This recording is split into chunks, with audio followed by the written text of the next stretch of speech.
All right, guys, today we got a 2015 Honda Pilot with a 3.5 liter in it. It's bogging down on acceleration is what the complaint is. It's got a pretty unusual backstory to go with that. Let's get into it. Backstory is, client said he took it in for some work, just maintenance work, had a timing belt, complete timing belt job done.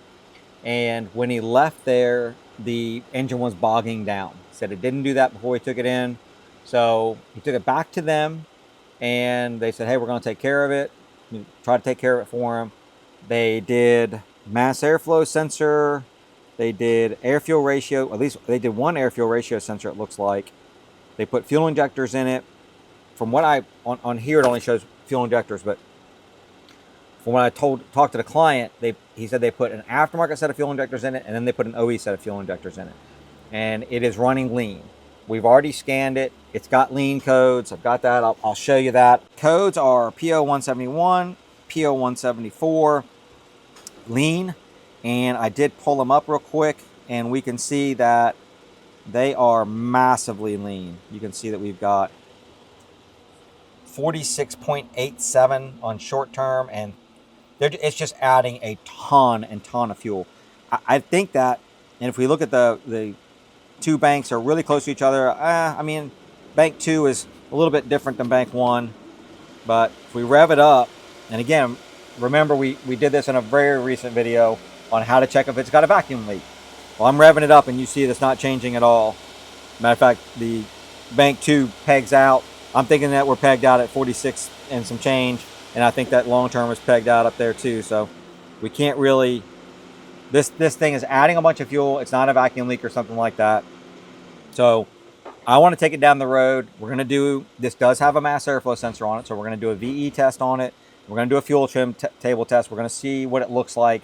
Then we're going to come back, figure out the next step. I want to make sure we're clear on something before we go any further with this. There was a video recently posted online that somebody was talking about lean and stuff on a car, and it added to some confusion or created some confusion. I had some phone calls from people and stuff. So I want to make sure we got the right, we're talking right here. When a vehicle is, when I say it's running lean in this condition, in this particular problem right here, what I'm saying is the engine control module is adding fuel, so it's opening the fuel injector longer than it normally would to make sure that the tailpipe emissions are good. And our fuel trim numbers, in this case, will go higher. They will go to a positive number because it's adding fuel to the algorithm, if that makes sense. You know, our normal algorithm to adding fuel, if everything is absolutely perfect, is going to be bumping right around 0, right? Plus or minus a little bit, but 5% or less, but close to 0. If we're adding, in this case, 40, 50, 60, 70%, that means that the engine control module is opening the fuel injectors a lot longer than it normally would if it was close to 0. And you can see that on the scope. You can play around with that and do that and watch fuel trims go and watch the injector pulse width open and close. But I want to be sure we understand that, because here's the thing. We're not going to be lean. In this case right now, if you looked at lambda, if you look at your lambda reading, your lambda PID, if it's got one, it should be close to 1, which would be lambda. We're good. Our emissions output is going to be good. That's what the computer is trying to do. That's what it's really, its whole life is about. It's making sure that we don't put out emissions.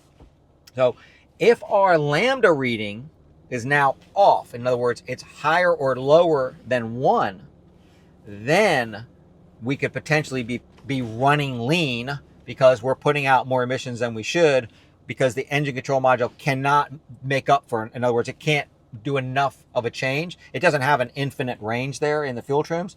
At some point it reaches its limit, and if it reaches its limit, then yes, then the car could potentially be running lean, or on the other end of it be running rich. So I want to be sure, hopefully that makes sense, and if not, leave a comment down there, and I can do that in a whole video and just talk about that. But for a lot of people that would be a boring video, but good to know though. All right, we're going to take this thing and see if it bogs down, which is what the complaint is. Oh gosh, yeah, it definitely bogs down. It was, yeah, it fell slam on his face. All right, I'm not gonna.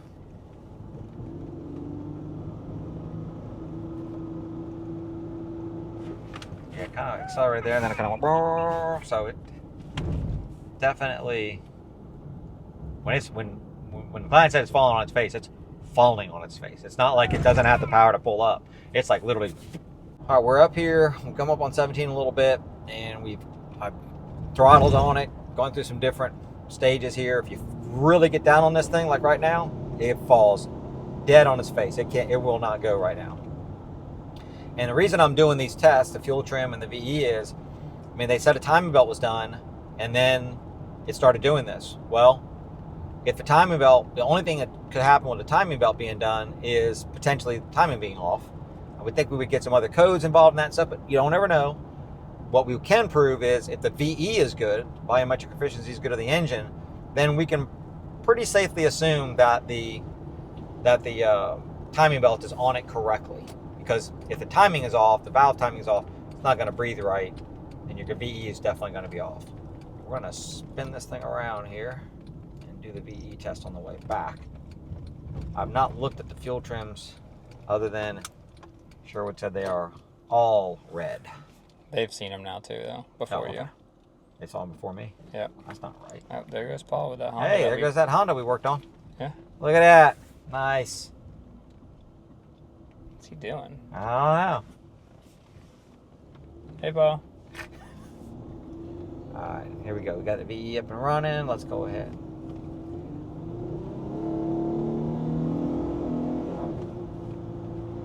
That thing does not want to go. Do it one more time. 160. I mean, this thing is... I'm on the floor. It's on its face. Yeah, 115, somewhere around Go ahead there. and stop it for me. All right, let's get back to the shop. Let me look at this data we got here. VE looks good. You guys have already seen this. The VE looks fine. Now remember, people will be like, oh, it's only 160 or whatever it may be, and I don't know what the max would be. I had to look it up. But what this is calculating is what should the airflow be for the RPM that we're at. And that's a basic calculation. Your throttle plate's got to be open and all that stuff. But basically, what should the airflow be at that RPM? And it's matching, even though we can't get to a lot of RPM because it's not wanting to accelerate. I didn't look at the fuel trims yet, though. Let me look at the fuel trims.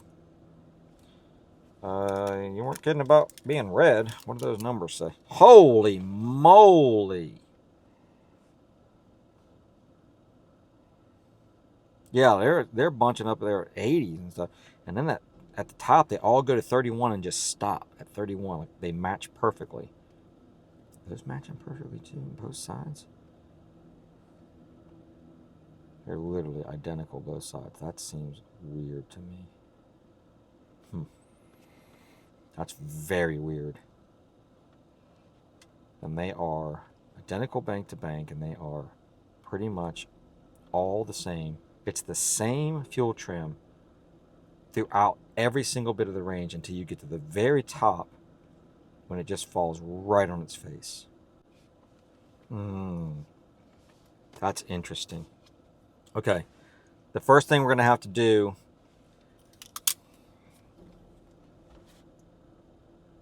my gut is we got wrong injectors in this car. I'm not saying that's what is causing.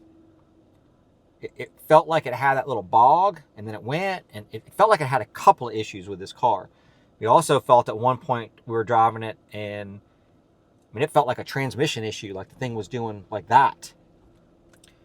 They said they got the injectors OE. They said they had the aftermarket. Well, what I was told by the client was first they got aftermarket injectors, and then they said they went to the dealer and got OE injectors. All I'm telling you is, we're going to look at fuel pressure and stuff. That might not be the easiest thing to do on this vehicle, but we're going to have to look at it. The only reason I'm saying that is because for these fuel trims to be just literally identical all the way through the whole range of everything, that's really unusual. I mean, that's really unusual. If it is let's say it's a fuel pressure problem, we're going to check it. But if it's fuel pressure problem, well, at the lower RPMs, it doesn't need as much fuel. right? At the higher RPMs, yeah, we need more fuel pressure, we need more volume, really, but we need pressure and the volume. So it would change. It wouldn't be the same all the way through. It wouldn't be like, just linear. This is like not even linear. This is like flat line. This is the same, literally the same fuel trims all the way through everything. That just screams wrong. That screams incorrect injectors. That's what that screams to me. I got out here. I was going to check fuel pressure on this thing. My gut is just telling me that this is a bad, and I know I always say data. It's data to me. Looking at that those fuel trims the way they are, the VE is good. I've just seen it. It feels like bad, incorrect fuel injectors, not bad, incorrect. I went ahead and ran a Borescope down in here. I'm on one of these fuel injectors, and what I'm trying to do is just get I can move out of the way so you can see it. I'm just trying to get a part number off of it, and immediately we can see that is not an OE injector. No OE numbering on it. It's new. You can see the other one, but way back in the background back there. It's definitely new, but it's not OE. So we looked up to try to find out. We can't see what that one is. But we can look and compare it to a known OE number. So we come over here. Here is an OE, and you can kind of, I don't know if I can blow it up or not. Yeah, I can. Hang on. Well, maybe. Can I move it? Oh, this is not. There we go. You see the OE numbering right there. That's an actual Honda fuel injector. So we're going to get, I know this is going to fix it.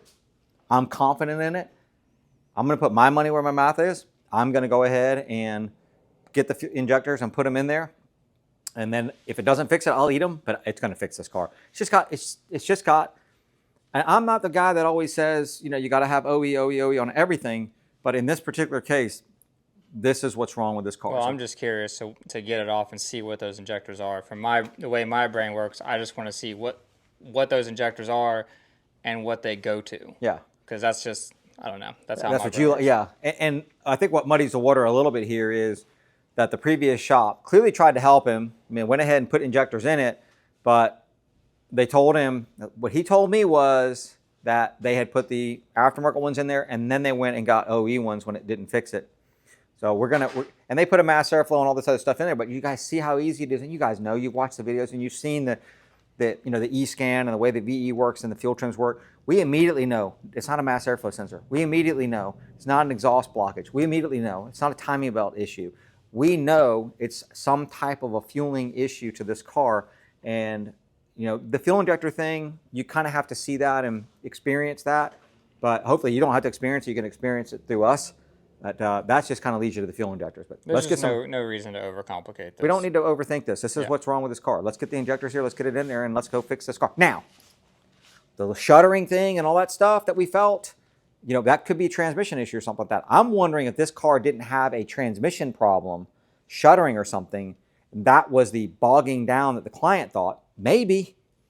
And they went down the path of injectors and stuff. Because why would the injectors go bad after a timing belt job? But let's go ahead and get these in there. I think some of the story might be, it's just all over the place a little something's bit. Off with the story a little bit. Yeah. But I don't know. And guys, I want to address this real quick. Well, a lot of times in these videos, people are like, call the shop out, call the shop out, call the shop out. And there are times where we show you guys the shops that have said, oh yeah, it needs an engine and a transmission, and we are over here putting a transmission service on it and fixing the car, right? We showed you guys the invoice for that. We're not here to blast other shops. We're not here to bring this industry down.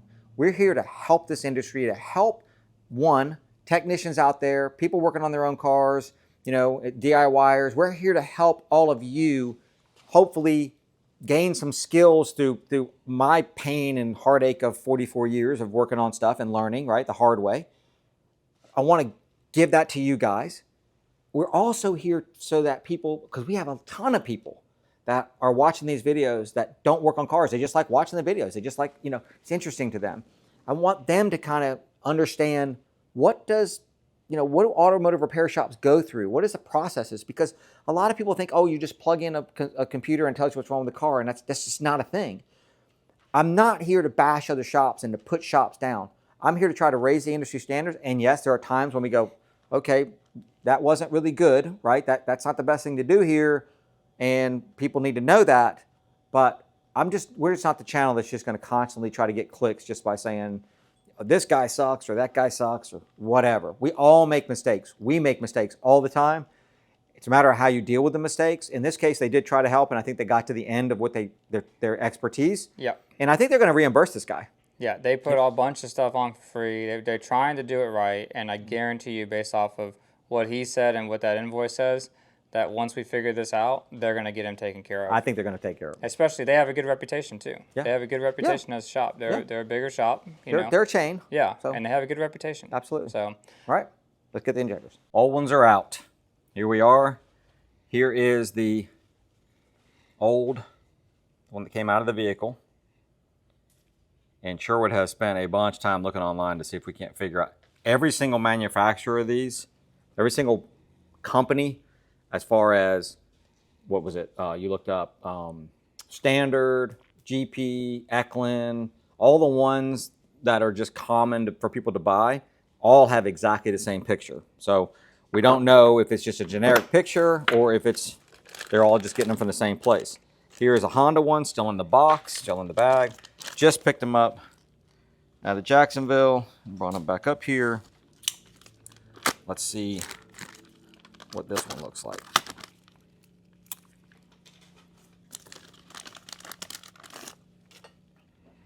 Definitely different numbering, lettering. I mean, it's just a different look. I mean, it's similar, obviously. Similar. The thing that you don't know is what's going on inside of it, and the numbering gives it away. So if it's OE, it's going to have OE style numbering. So you see that one? yeah, it's just hard with the glare of those lights above, but Here. it's okay. You put it right here. Maybe you can. I'll try something. Do that. They see it. Do that. How about that? Yeah, it's good. Yeah. So They don't look like they're completely wrong is the weird thing. No, I mean, as far as, like, this one says BBS, looks like BBS and then Roman numeral 11. This one has BBUS pound. I mean, but here's the thing is, I don't know, we don't know the makeup on the interior, and that's the biggest part of this. But we're gonna get these back into this rail, get it back in the car, and get this thing buttoned back up, and then we're gonna run it and see. But we can definitely see there's a difference. We 100% know it's not an OE one because this is straight out of the bag OE, and we can see the numbering on it. And that's the thing we got to be concerned about. We don't think it's going to be physically, a massive difference in the physical makeup of it. It's got to fit in the car. So that's not what you're looking at. You're looking at numbers when you're trying to do that. That's why I ran the Borescope down there to look at it. So, all right, got to get them back together. Injectors are in it, all buttoned up. Did lose some coolant because the throttle body has coolant going through it. So I've got that sitting here. I love my little container for that. Little funnel. Got the E-scan in it. Again, you guys know, not going to clear the codes. Just going to start it up and run it and see if the fuel trims start to correct themselves without clearing anything out. Let's show you real quick. DTCs still in there. Probably got some other stuff. Yeah, map sensor was disconnected when I had the key on, so we got some other stuff in there. We're not going to clear anything out though. Go to the graphs, make sure we got short term, long term, short term, long term. All right, we're good. Let's see what happens. Moment of truth. We'll cycle the key a couple times, get that fuel rail pulled. Now we're short term here. This is bringing this down into the 21% range. This is only down to about the 20%. We can definitely see we've made a difference. 100% we've made a difference here. Because these were pegged out, remember. Now, we just got to get this thing timed. We need to get it on the road. Go drive it. That's what I want to do. You want to do the fuel trim test again? Yeah, we'll do the fuel trim. We don't need to do the VE, but we'll do the fuel trim. I want to drive it a little bit. I want to get this thing to kind of even itself out first. And then, so we'll get it up on 17. We'll drive it up just a little bit. I can definitely see that the bank 2 is looking like it's making a big correction there. I mean, they've already made a massive correction. because of the fact that those short terms were way pegged out before. But I would be happier if I saw those things making a bigger correction than that. But gonna give this thing time. To see if it We falls on its we face too. we can 100% see that we've made a difference. So now we just got to go drive it and see if we can't bring it back. I am going to go ahead and clear the codes now that I see that they're trending in that direction, just to be sure that that map sensor thing isn't doing something weird. The true test is going to be to see if it falls on its face Yeah. again, though, too, Well, yeah. or has power. Oh, I need to make sure that the coolant's good. Give me a few minutes, guys. We can get that coolant good, and we will come back each on the road with us. We are up here on 17. We're giving her a drive. We've got the fuel trim chart going to fill in. I'm going to go ahead and just do some accelerations and different speeds, different throttles. We'll take a look at it, see what we've got there. Just the initial, my initial, as we were sitting back there, we let it warm up with the coolant and all that. Looked like possibly it was a touch rich, which is okay because it was, remember, massively lean. So now we're in the opposite direction, but we've had some other parts put on it and some other stuff done. So again, we'll go through this little chart here and get some of that data. I'll stop up here, and I will tell you this. I guess the thing we need to be worried about: full bore, on the floor, no falling on the face. I guess my mind has to go to that. I'm trying to get these trims where I want them to be, but the reality is the client said it falls on his face, got no power, bogs down, his words, and no more bogging down. This guy runs like a scalded dog at that point. So let's go ahead and I'm gonna pull off up here. I don't want to pull. I just really need to know what's different in those injectors, or what. It's mind-boggling to me. I need to know that. The what's different is, and I'm sure we'll get some comments from people that are way smarter than I am on this. What's different is the opening of the injector. When the injector opens for a certain amount of milliseconds, the size of the opening will only allow so much pressure to go through, and it's got to be a difference in that size that it would not let enough fuel go through. Now, why it was, I don't think that this previous shop purposely obviously put the wrong injectors in it. I think they went, looked it up by the car, and got some injectors sent to them. And when I say they're wrong injectors, they are wrong injectors. Sure was like, hey, well, after we looked at them, it's like, well, they look right and everything. Well, physically they look right, but internally they are different. So to me, they're still the wrong injectors because they will not allow enough fuel flow through them. So yeah, real quick, I'm looking at these. We're at minus 11, we started getting up into minus, now rich. Yeah, we're not minus 19, minus 17. Let's go ahead real quick and do another VE test on this. Whoops. Definitely not 77 degrees. We'll pop it back up to 86. This is saying 75 again. That did go up. Remember, it was at 75 before. It liked 75. We all like 75. Let's go ahead and start this, and then let's see if we can't. Now, before, again, it should go higher grams per second now because I'm thinking the engine is going to rev up higher, but it's still, we're still looking for it to just be kind of, yeah, this thing will go now. Let me go ahead. I'm going to do one more pull here.